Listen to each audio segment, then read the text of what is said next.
आज हम लोग बहुत ही एक इम्पॉर्टेंट सोशल टॉपिक पे बात करने वाले हैं। मामला ना सिर्फ बहुत ज़्यादा गंभीर है, बल्कि एक सोच की भी आवश्यकता है जो या तो समाज को चेंज करनी पड़ेगी या हम जैसे लोगों को, आप जैसे लोगों को इस बारे में लोगों को प्रेरित करना पड़ेगा। बात करते हैं एक ऐसे केस की जिसमें कि एक बहुत ही यंग एनर्जेटिक एक वकील ने, जो मात्र 23-24 साल का लड़का था, उसने कानपुर के एक डिस्ट्रिक्ट कोर्ट से 5वें माले से कूद करके अपनी जान दे दी। उसके साथ नहीं उसने एक सुसाइड नोट एक अपलोड किया है अपने व्हाट्सएप स्टेटस पे।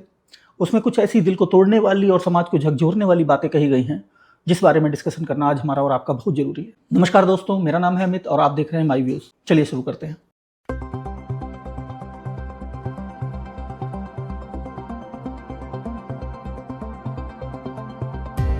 हुआ ये कि आज दोपहर में लगभग 12-12:30 बजे के आसपास एक बहुत ही यंग वकील ने, एक लड़के ने जिसका नाम प्रियांशु श्रीवास्तव था, उसने 5वीं मंजिल से कानपुर डिस्ट्रिक्ट कोर्ट की बिल्डिंग से कूद करके आत्महत्या कर ली। उससे पहले उसने व्हाट्सएप स्टेटस पर एक 2 पन्ने का सुसाइड नोट डाला है। मैंने सुसाइड नोट तो नहीं पढ़ा है, मुझे ऐसी जरूरत भी नहीं लगी कि मैं उसको ढूंढूं और पढ़ूं। जो मैंने उसके बारे में न्यूज़ देखी है, वो न्यूज़ अपने आप में बहुत बड़े सवाल खड़े करती है। आखिर हम चाहते क्या है? आपको एक जीवन मिला, आपने शादी की, आपने एक बच्चे को जन्म दिया। आपकी जिम्मेदारी है, आपने जन्म दिया है, आप उसकी परवरिश करेंगे। कोई आप एहसान नहीं कर रहे हैं परवरिश करके। सबसे पहले तो ये जो भ्रम है ना आपका, वो आप दिमाग से निकाल दीजिए। कोई भी बंदा यहाँ पर अपने बच्चे की सही से परवरिश अगर ना करे तो वो अपने धर्म से विमुख है। अगर वो परवरिश सही से करता है तो बच्चे के ऊपर कोई एहसान नहीं कर रहा है, ये उसकी ड्यूटी है। अगर गली का कुत्ता भी जो है वो 3-4 बच्चे पैदा करती है, जब तक वो बच्चे चलने लायक नहीं हो जाते हैं, उनकी सुरक्षा के लिए उनके साथ में रहते हैं। वो जानवर है। आखिर आप अपने बच्चों से चाहते क्या है? वो पैदा हो, वो आपके हिसाब से पढ़े लिखे, आपके हिसाब से बड़ा हो, जो आप चाहते हैं वो बच्चा बने। और अगर वो नहीं वैसा बनता है तो आप उसको फेलियर घोषित कर देंगे, आप उसको टॉर्चर करेंगे। क्या आप उस बच्चे के पालनहार हैं? नहीं, उसका पालनहार वो है जिसने जीवन दिया है, वो पाल लेगा। आपका काम उसकी सिर्फ सिंपल अच्छी परवरिश करना है, उसकी सुरक्षा करना है जब तक कि वो अपने पैरों पे खड़ा ना हो जाए। और जब तक वो जीवित है, अगर आप उसका साथ दे सकते हैं तो साथ देना है। देखिए, इस केस में एक बात बहुत ही दर्दनाक है जो उस बच्चे ने लिखी। पनिशमेंट के नाम पर उस बच्चे ने क्या क्या नहीं झेला, मैं आपको 2-3 एग्जाम्पल बताता हूँ। जब वो छोटा था, 7th 8th में होगा, इतना छोटा भी नहीं होगा, इतनी ज्यादा मेमोरी नहीं रहती है उस समय, और उसने जो है फ्रिज से कुछ निकाल के जूस वगैरह पी लिया था। उस पर उसके पिता ने उसको बिना कपड़ों के बाहर निकाल दिया मोहल्ले में घूमने के लिए, ऐसा उस लड़के का कहना है। उस पर पढ़ाई का अनैतिक प्रेशर रहता था। 9th 10th की बात उसने जब लिखी है। कुछ सब्जेक्ट्स में उसको रुचि नहीं थी, वो सब्जेक्ट उसको जबरदस्ती दिलवाए गए। एक स्कूल जिसमें वो जाना नहीं चाहता था, उसमें उसको जबरदस्ती पढ़वाया गया। और उसको यहां तक कहा गया कि अगर तुम्हारे नंबर अच्छे नहीं आए तो तुम्हें हम फिर से वही नंगा करके मोहल्ले में घुमाएंगे। वो बच्चा अपने माँ बाप और फैमिली से अटैच था। जब वो थोड़ा सा बड़ा हुआ, उसने खुद ट्यूशन पढ़ाई, ट्यूशन पढ़ा करके उसने पैसे कमाए। पैसे कमा करके उसने घर में एक स्कूटी खरीदी, अपनी बहन को मोबाइल दिलाया, माता पिता दोनों को मोबाइल दिलाया। क्यों दिलाया? लगा होगा कि शायद इससे माता पिता खुश हो जाएंगे। क्या हुए? नहीं हुए, होना भी नहीं था। और वो बच्चा अप्रूवल चाह रहा था, वो बच्चा इमोशनली अटैच था अपने फादर से। उसको लगता होगा कि कुछ तो ऐसा करें जिससे कि हमारे फादर खुश हो जाए, कुछ तो दुनिया में ऐसा बना ही होगा। कितनी कैपेबिलिटी होगी उसकी करने की कुछ भी। क्या कर रहे हैं आप? कहां जा रहे हैं आप? जो जीवन में आप कभी नहीं कर पाए वो आप अपने बच्चे से उम्मीद कर रहे हैं कि वो करे। आपने उससे पूछने की भी जरूरत नहीं समझी कि आप चाहते क्या हो, व्हाट इज योर एम्बिशन। आप अपने चारों तरफ, अब मैं आपसे बात कर रहा हूं, आप अपने चारों तरफ नजर घुमा करके देखिए। आज से 30 साल पहले जो लड़के अच्छे पढ़ने में नहीं थे, जिनको हम फेलियर कहते थे, जिनके नंबर भी अच्छे नहीं आते थे, क्या आज वो फेल हैं? वो लोग जो नौकरी कर रहे हैं 5,000, 10,000, 20,000, 50,000 की, जो बच्चे उस जमाने में फेलियर थे, आज के जमाने में वो उन लोगों से अच्छा कर रहे हैं और सेल्फ सफिशिएंट है। कोई खुद प्रोफेशनल है, कोई वकील है, कोई अच्छा अपना बिजनेस कर रहा है, कोई नेता है, कोई अच्छा लीडर है। कोई कौन सा फेल है? उन लड़कों में से, उन बच्चों में से मुझे एक बंदा बता दीजिए। आप अपने चारों तरफ नजर घुमा करके देखिए और मुझे बताइए कि कौन ऐसा बच्चा या लड़का है जो मूंगफली का ठेला लगा रहा है। आपको एक एग्जाम्पल ढूंढने से नहीं मिलेगा उन बच्चों में से जो आपके साथ पढ़ते थे और जिनको आप फेलियर कहते थे। आप एटलीस्ट अपने बच्चे से बैठ के बात कर सकते हैं, पूछ सकते हैं कि अगर आप पढ़ाई में अच्छे नहीं हो, आप उतनी अच्छी तरीके से मेहनत नहीं कर पा रहे हो, तो आप क्या चाहते हो, आप वो बता दो, हम उधर आपका ट्रेनिंग करा देते हैं। बिजनेस करना चाहते हो तो क्यों इतना सारा पैसा बर्बाद करना, आपको बिजनेस करा देते हैं। आप जिधर जाना चाहते हो उधर की रास्ता आप चुनो, हम साथ हैं खड़े हुए। देखिए, एक बात और मैं आपको बताना चाहता हूं कि मैं जो यंग लड़के हैं जो आज अपने कैरियर में आगे बढ़ रहे हैं, मैं उनको अभी एड्रेस करना चाहता हूं थोड़ा सा। आपको क्यों चाहिए समाज की अप्रूवल?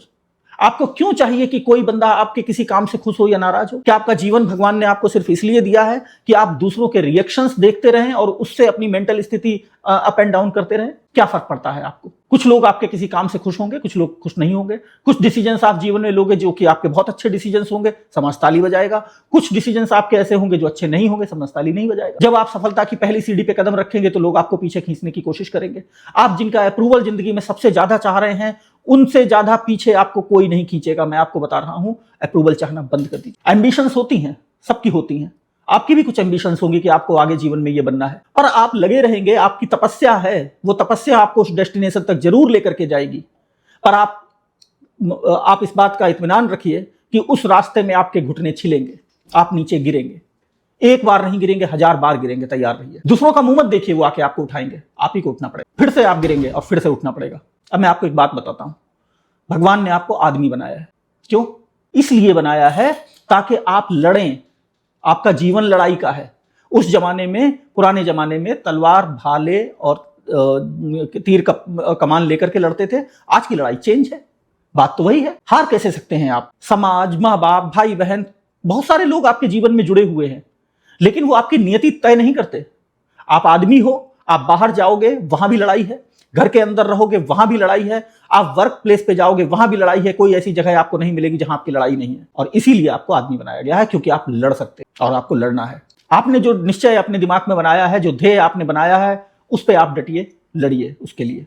और उसके लिए उससे किसी का अप्रूवल मत मांगिए। हो सकता है अप्रूवल आपको ना मिल पाए। और हाँ, एक बात और मैं आपसे कहना चाहूंगा, किसी को खुश करने के लिए कुछ मत करिए। अपने को खुश करने के लिए आप ये क्या कर सकते हैं वो जरूर करिए। क्योंकि जिन लोगों को खुश करने के लिए आप लड़े जा रहे हो, मरे जा रहे हो, गिरे जा रहे हो, वो आपके एक काम से खुश हो सकते हैं और अगले काम से अगर उनके मुताबिक नहीं हुआ, वो तुरंत आपको गालियां देंगे। आप शीशे के सामने जब दिन भर की थकान के बाद शाम को शीशे के सामने खड़े हो, तो आप अपने आप से पूछिए कि आप खुश हैं। बस अगर उसका जवाब हाँ है तो आपका जीवन यहीं पर सफल होता है। आज आपने जो अपने लक्ष्य के लिए मेहनत करी है, अगर आप अपने आप से पूछेंगे कि आपने क्या वो काम किया है आज, और अगर उसका जवाब हाँ है, तो आप खुश रहिए। मत देखिए दूसरों का मुंह। ऐसे बहुत सारे मोमेंट्स आएंगे जीवन में आपके, जहां पर आपको ये लगेगा कि सब कुछ खत्म हो गया, पर कुछ भी खत्म नहीं होता है। शुरुआत वहीं से होती है जहां पर आप कहते हो सब खत्म हो गया। फिर खड़े हो, फिर लड़ो और डटो और बढ़ते रहो। मत देखो किसी का मुंह, मत करो किसी को खुश करने के लिए कुछ भी काम। आप खुश हो, इनफ है। हाँ, हो सकता है माता पिता से सबको प्यार होता है, पर अगर स्थिति यहां तक है कि आप अपने आप में खुश नहीं हो वो काम करके जो कि वो चाहते हैं, तो बेहतर यह है कि आप वो काम करना शुरू कर दो जिसमें आप खुश रहते हो। गाली तो वो देंगे ही देंगे, वैसे भी तो दे रहे हैं। वैसे गाली नहीं दे रहे हैं आपको, आप उनके मुताबिक नंबर नहीं ला पा रहे हो, आप उनके हिसाब से चल नहीं पा रहे हो, जो वो कह रहे हैं वो आप बेस्ट कोशिश करके भी नहीं कर पा रहे हो, तो वो तो गाली पड़ेंगी, पढ़ने दो। पर एटलीस्ट वो काम कर लो जिसमें आप खुश रहोगे, क्योंकि उसमें आप सक्सेसफुल हो जाओगे और उसमें सक्सेसफुल होने की आपकी गारंटी जो है वो ज्यादा रहेगी। जबरदस्ती में कोई सक्सेसफुल नहीं होता है, कोई हो भी नहीं पाया। अब मैं माता पिता से थोड़ा सा कहना चाहूंगा, देखिए, आपने गुलाम नहीं पाला है, आपने बच्चे को जन्म दिया है। आप उसे मोटिवेट कर सकते हैं, आप उसे हैरेस नहीं कर सकते। आप जिस चीज को, जैसे आप आज के जमाने में देख रहे हैं, देखिए वो जमाना एक अलग था जिस जमाने में आप 40 साल पहले रहा करते थे। वो जमाना लेस कॉम्पिटिटिव था। अभी मारकाट मची हुई है। इस मारकाट के माहौल में आपको अपने बच्चे को तैयार तो करना पड़ेगा ना। तो आप ऐसे तैयार करेंगे कि वो हर समय डरा डरा सा रहे कि अगर मेरे नंबर कम आए तो ये होगा, अगर मेरे नंबर कम आए तो ये होगा। ये ऐसे आपका बच्चा पढ़ पाएगा, बढ़ पाएगा। और अगर पढ़ भी गया और नंबर अच्छे आ भी गए, तो क्या वो समाज में चलने लायक होगा? वो छोटी से छोटी बात पे हर समय डरता रहेगा। अगर वो कहीं नौकरी करेगा तो वो इस बात से भी डरता रहेगा कि अगर बॉस ने ये कह दिया तो क्या होगा, वो कह दिया तो क्या होगा। क्या ये नर्चरिंग है आपकी? उसकी शादी होगी तो वो इस बात से डरता रहेगा कि वाइफ ने ये कह दिया तो क्या होगा, और वो कह दिया तो वाइफ ने क्या होगा। वो हर समय दूसरों का अप्रूवल ही चाहता रहे। ये नर्चरिंग कर रहे हो आप अपने बच्चे की? कहां उसे सख्त बना रहे हो आप? क्या मेंटरिंग है आपकी? आपको सोचने की आवश्यकता है। ये मेरा मैसेज जो यंग जनरेशन के बच्चे हैं उनके लिए भी है, चाहे वो लड़के हैं चाहे वो लड़कियां हैं। लड़ाई आपकी है, लड़नी तो आपको पड़ेगी। किसी को खुश करने के लिए नहीं लड़ेंगे आप, अपने लिए लड़ेंगे। गिरेंगे, उठेंगे, फिर लड़ेंगे, फिर बढ़ेंगे। किसी को खुश करने की कोई जरूरत नहीं है, अपने को खुश करिए। आइए सुबह शाम शीशा देखिए और पूछिए अपने आप से कि आप खुश हैं, और अगर उसका जवाब हाँ है तो दुनिया क्या कह रही है उससे कोई फर्क नहीं पड़ता। अगर आपको ये वीडियो अच्छा लगता है, अगर आपको ये इंफॉर्मेशन पसंद आई है, तो इस वीडियो को अपने दोस्तों के साथ, अपने पेरेंट्स के साथ, या जिनसे भी आपको शेयर करना है उनसे जरूर शेयर करें। अपने कमेंट्स वीडियो में जरूर दें कि आपको इससे क्या सीखने को मिला, और आगे ये जो लड़ाई हमारी जारी है, क्या वहां पर हम जीत पाएंगे? कमेंट्स का इंतजार रहेगा। मिलते हैं अगले वीडियो में। Thank you.